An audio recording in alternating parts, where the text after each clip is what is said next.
Assalamualaikum warahmatullahi wabarakatuh. Innal hamdalillah nahmaduhu wa nasta'inuhu wa nastaghfiruh wa na'udzu billahi min syururi anfusina wa min sayyiati a'malina.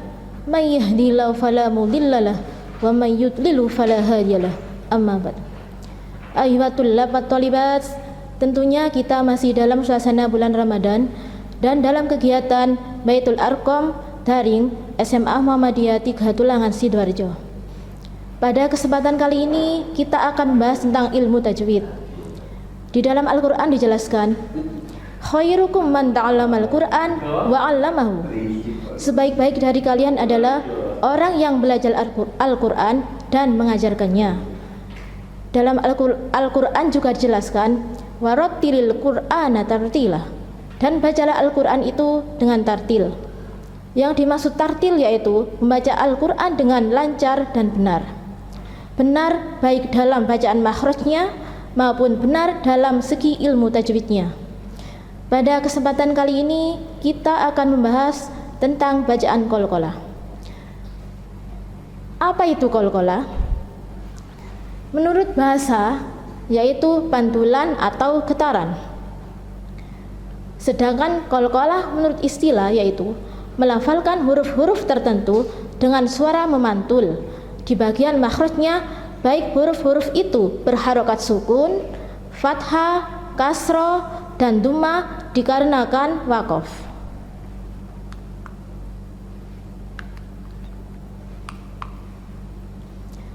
Sebagaimana diketahui bahwa huruf qalqalah dibagi menjadi 5, yaitu qaf, to, ba, jim, dal, atau biasa disingkat dengan bacaan qatbu jadin. Qalqalah juga dibagi menjadi 2. Yang pertama yaitu qalqalah sughra. Apa yang dimaksud dengan qalqalah sughra? Yaitu sughra artinya kecil, yaitu huruf qalqalah yang berharokat sukun dan berada di tengah kata atau di tengah lafaz. Misalnya lafaz yadkhulu. Jadi huruf qalqalahnya itu adalah dal yang bersukun di tengah kata. Jadi membacanya harus memantul. Contoh lain yaitu yaj'alu, yaitu hurufnya yang berupa jim yang bersukun, jadi membacanya juga harus yaitu memantul. Contoh yang lain juga khairu wa abqa. Jadi hurufnya yaitu ba sukun, jadi membacanya yaitu harus memantul. Selanjutnya qalqalah yang kedua yaitu qalqalah kubra. Apa artinya? Kubra artinya besar, yaitu qalqalah, huruf qalqalah yang berada di akhir lafaz. Baik itu hurufnya itu berharokat fathah, kasroh, dhammah maupun sukun dikarenakan waqaf.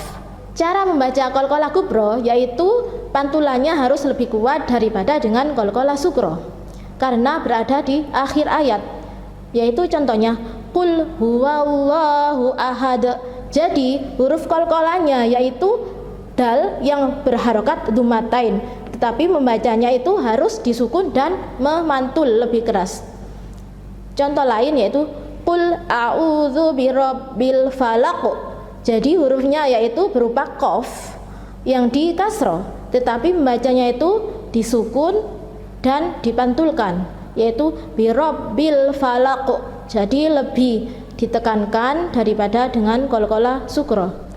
Pembahasan yang kedua yaitu kita akan membahas tentang lafaz Allah atau biasa disebut juga dengan lafdzul jalalah. Jadi hukum membaca lafaz Allah atau bacaan lafaz Allah itu dibagi menjadi 2. Yang pertama yaitu tafhim dan yang kedua yaitu tarkik.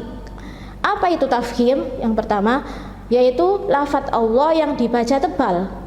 Apabila lafaz Allah itu didahului oleh harokat fathah atau juga harokat dhammah, maka membacanya itu harus tebal atau tafhim. Contohnya yaitu nasrullahi. Jadi sebelum lafaz Allah itu berharokat dhammah, jadi tebal, nasrullahi. Contoh lain yaitu indallahi. sebelum lafadz Allah berharokat fathah, jadi tebal.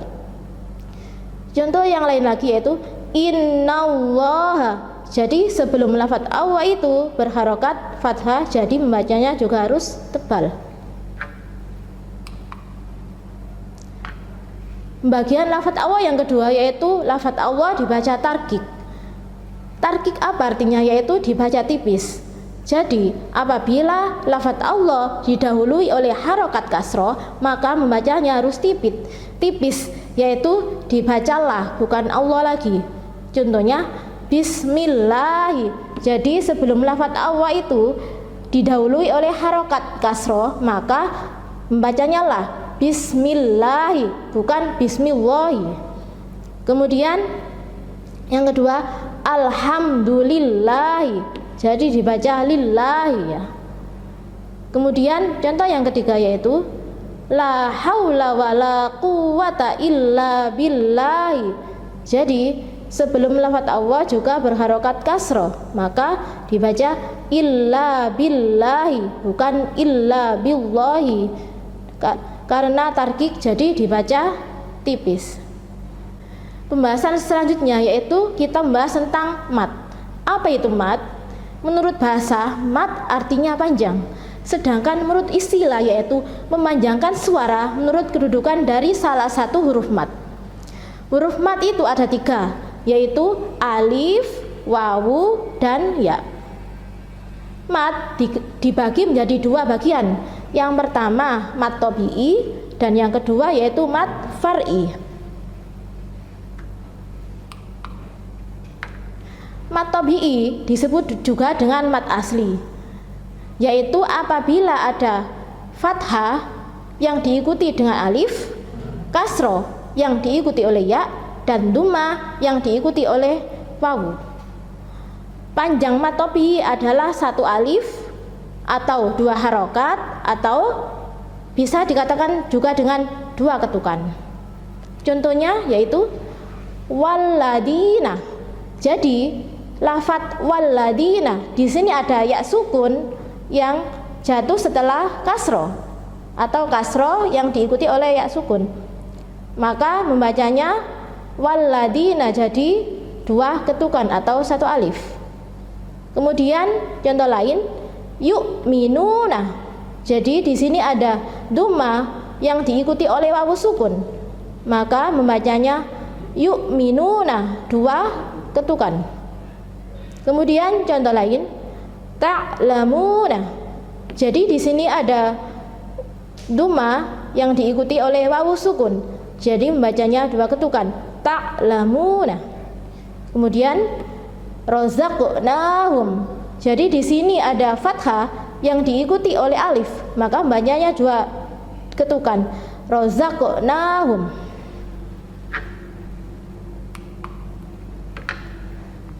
Mat yang kedua yaitu mat far'i. Mat far'i di sini artinya apa? Far'i artinya turunan atau cabang. Mat far'i dibagi menjadi 13 macam. Tetapi dalam kesempatan kali ini kita hanya membahas 3 mat far'i saja. Yaitu yang pertama adalah mat wajib mutasil. Apa itu mat wajib mutasil? Mat artinya panjang, wajib ya, mutasil artinya sambung. Jadi apabila ada mat tabi'i atau mat asli bertemu dengan hamzah, huruf hamzah, dan dalam satu kalimat panjangnya mat wajib mutasil yaitu 2,5 alif atau bisa dikatakan dengan 5 harokat. Contohnya yaitu nida'a. Jadi di sini ada mat tabi'i yaitu fathah dan hamzah, fathah dan alif yang bertemu dengan hamzah dalam satu kalimat, artinya itu dalam satu arti. Jadi membacanya itu harus panjang 5 harokat atau 2,5 alif, nida'a gitu ya. Kemudian contoh lain ini ada liqa'ana, jadi ada sama fathah diikuti alif, mat tabi'i bertemu dengan hamzah dalam satu kalimat, yaitu satu arti. Kemudian contoh lain ja'a, Jadi sama, ada mat tabi'i bertemu hamzah yang jatuh dalam satu kalimat. Membacanya yaitu harus 5 harokat. Mat yang kedua yaitu mat jaiz munfasil. Jadi mat artinya panjang, jaiz itu boleh, munfasil artinya pisah. Jadi di sini adalah mat tabi'i yang bertemu hamzah di lain kalimat. Maksudnya di lain kalimat berarti tidak dalam satu kalimat. Jadi ada kalimat yang pertama dan kalimat yang kedua. Dan panjang bacaannya dari mat jaiz munfasil adalah 2,5 alif atau 5 harokat. Misalnya wala antum. Jadi di sini ada mat tabi'i la ya. Kemudian bertemu hamzah tetapi tidak dalam satu kalimat. Jadi di lain kalimat. Wala ini kalimat yang pertama, antum jadi kalimat yang kedua. Kemudian contoh lain, inna a'toina. Jadi nah ini ya ada mat tabi'i bertemu hamzah juga di lain kalimat. Jadi inna kalimat pertama, a'toina kalimat yang kedua. Kemudian contoh lain juga, la a'budu. Jadi la kalimat yang pertama, a'budu kalimat yang kedua. Jadi membacanya itu harus panjang, 2,5 alif atau 5 harokat. Bisa juga disebut dengan 5 ketukan. Mat far'i yang ketiga yaitu mat arid li sukun. Apa itu mat arid li sukun? Yaitu apabila ada mat tobi atau mat asli yang bertemu dengan huruf hidup dibaca wakof. Baik itu huruf hidupnya itu di akhir ayat maupun tidak di akhir ayat. Jadi panjangnya itu bermacam-macam. Boleh dibaca 2 harokat atau 1 alif, boleh dibaca 4 harokat atau 2 alif, dan boleh dibaca 6 harokat atau 3 alif. Contohnya bi ashabil fil. Jadi ini ada lafadz, ada mat tabi'i bertemu huruf hidup yang di akhir ayat. Ashabil fil boleh 2 harokat atau agak panjang, bi ashabil fil, atau yang 6 harokat bi ashabil fil. Jadi kita boleh memilih di antara ketiga panjang tersebut. Kemudian contoh lain, waturi sinin bisa dibaca juga dengan 6 harokat, waturi sinin. Jadi di sini ada mat yaitu kasro dan ya sukun bertemu nun ya. Nun ini berharokat kasro, jadi huruf hidup tetapi berada di akhir ayat dan dibaca wakof. Kemudian contoh lain, alal alamin. Jadi ada huruf mat juga, kasro bertemu ya sukun bertemu huruf hidup yaitu na ya. Kemudian dibaca wakof, jadi panjangnya itu boleh 2 alif, boleh 3 alif, dan boleh 1 alif, bisa dipilih. Demikian bacaan beberapa ilmu tajwid yang bisa saya sampaikan. Mohon maaf apabila ada kekurangan. Wallahu a'lam bishawab. Nasrun minallah wa fathun qarib. Wassalamualaikum warahmatullahi wabarakatuh.